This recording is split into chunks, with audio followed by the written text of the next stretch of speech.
Have you heard of the sack of Rome? The Roman Empire in the early 5th century was a society rotting from its core.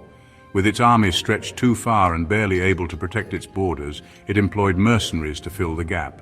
The Hun migration and invasions of northern Europe pushed many of the Germanic tribes south into Roman territories, some coming as armies, others as refugees.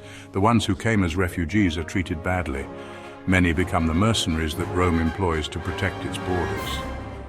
One of these men was Alaric. He served as a mercenary, and the story goes he was passed over for a promotion and subsequently left the army. He then became the chief of the Visigoths. He became increasingly infuriated by how his people were treated and engaged in several military campaigns. His last one culminating in the siege of Rome, his army arrived at Rome's walls in 408 CE. They lay siege, stopping all supplies from reaching the city. The conditions inside Rome continued worsening, and eventually in 410 CE someone opened the gates. The Romans had swallowed their pride. The next 3 days were the sack of Rome.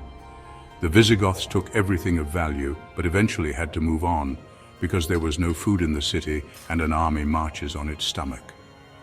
The sack of Rome marked the true beginning of the end for Rome. Germanic tribes continued to invade parts of the Western Roman Empire, grabbing as much land as they could. What happened is that kingdoms were ruled by the warlords that led these tribes. The warring would continue for a long time, marking the Dark Ages. Throughout history, many civilizations have come to a bloody end. Rome is no exception.